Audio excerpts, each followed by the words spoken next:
Hey guys, welcome to Nerdarchy, for nerds by nerds. I'm Ted, hanging out with the full crew today. I'm Nate. I'm Dave. I'm Ryan. And today we're going to talk about problems at the table. You know, what do you do about, What kind of problems that happen at our table? What kind of problems? Monsters. No, we're talking about, the player being always late, a player being disruptive at the table, or, a player who is just unprepared.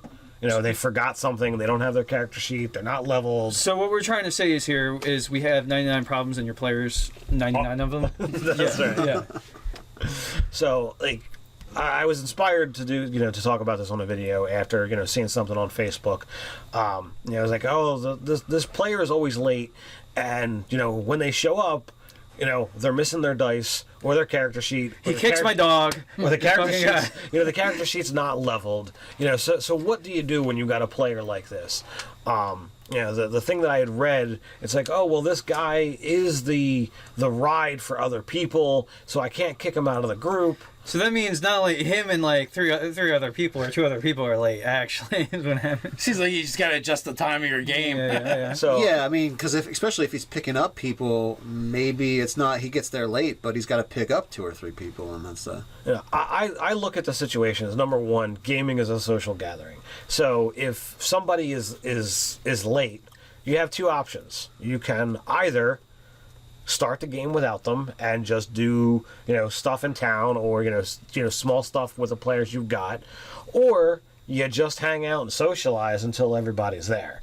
And I don't have a problem with either situation, because ultimately you're getting together as a group of friends who all have a like hobby that you want to do stuff together. So if a player is consistently 45 minutes late, pull out a small game and play it. Talk about your week. Talk about things that are going on. So you're saying hang out with people that you like hanging out with. Yeah. Okay, well, there we go. And you might as well just shoot videos while you're at it. Put them up on YouTube. Yeah. That's a possibility. You could do that too. Yeah.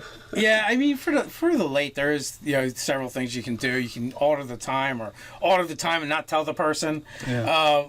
Might work, or like you said, start the game without them and reward the players that are there for being there. And that's when you do the coolest stuff and give them the best stuff. They get Vorpal weapons. Everybody gets a Vorpal weapon. Yeah.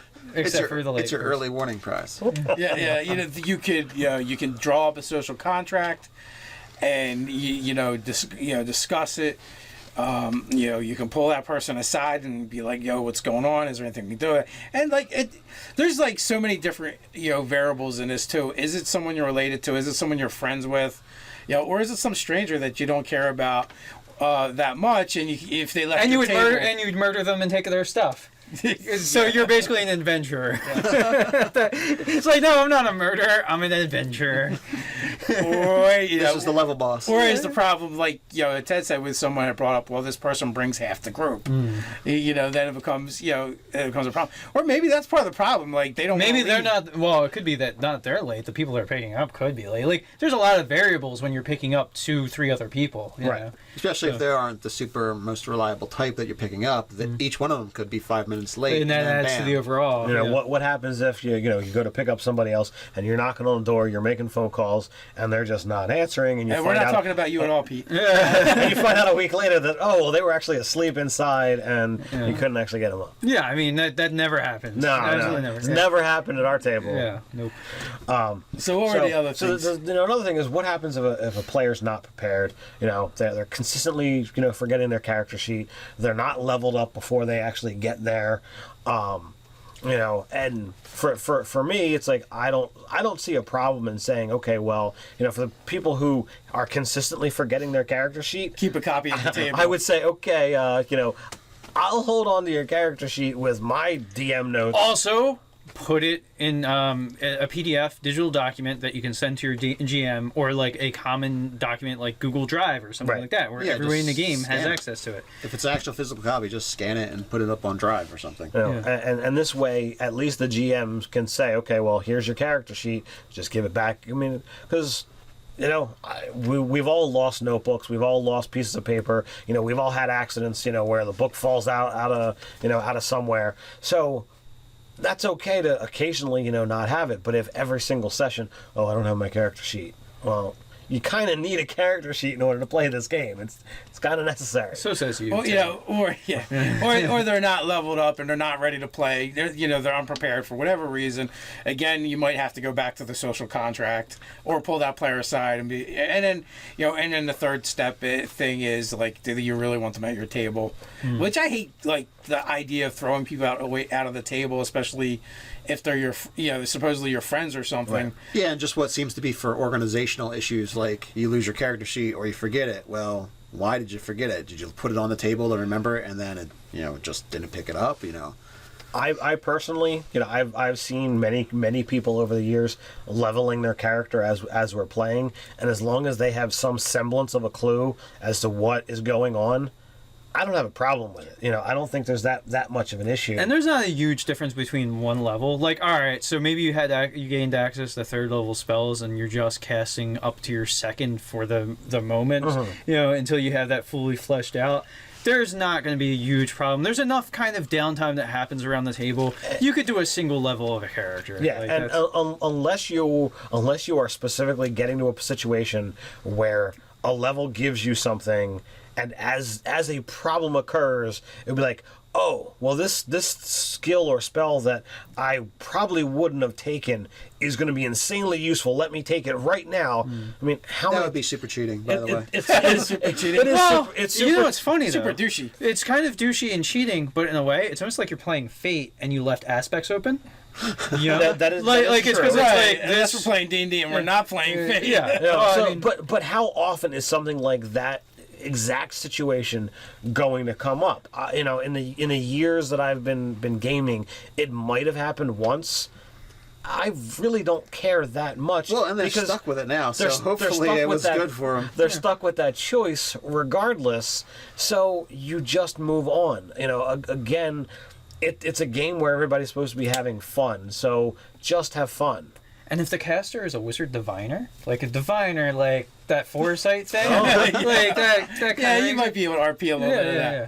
Now that brings us to the other thing you mentioned. If that player not being prepared is actually causing him to disrupt the table, that's when you got issues. Yeah. Well, yeah. If you've got to ask the DM 10 things about your character level, because it's like, oh, I wanted to know if I could make this choice, or like.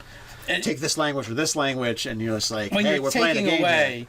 You're taking away from everyone's playtime, essentially. Or the other end of that, where they're not even, like engaged to the game to the level to want to actually know what's going on, and they're just there to hang out with the people that are playing. Like everybody else is playing the RPG. And they're there hanging out with the people that are playing the RPG, essentially. Right. They just got the character sheet. They've got a character sheet in front of them, but they're not role playing it. They'll occasionally chuck dice when their initiative comes up, but they're there more for talking about what happened on Facebook this week, or what they did at work 2 days ago. What happened on the sports game thing. And for that type of player, I think there's less crossover on that one. There's got to be some RPGers that play like sports. Juice likes sports. Yeah, see, sports. See, we know one. Even if he's very far away, we know him.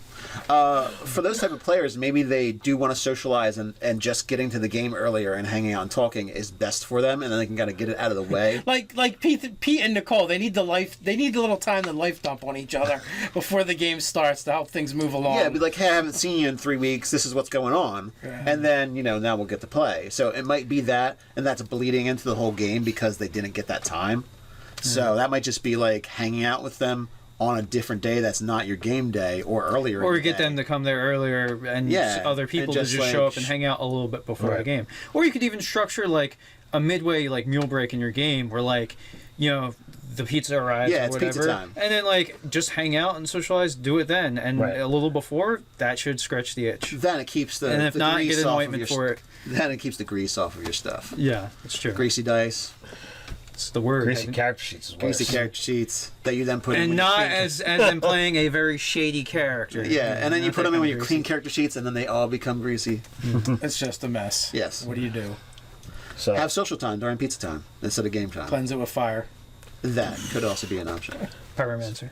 So what do you do at your table when you have problem players? Put your comments and stories down below while you're at it. Like, share, subscribe. You know the drill. You can check out the articles over at nerdarcade.com. Check out Nerdarchy the store while you're there. or you can tweet at us your player problems #player problems. So until next time, guys, stay nerdy.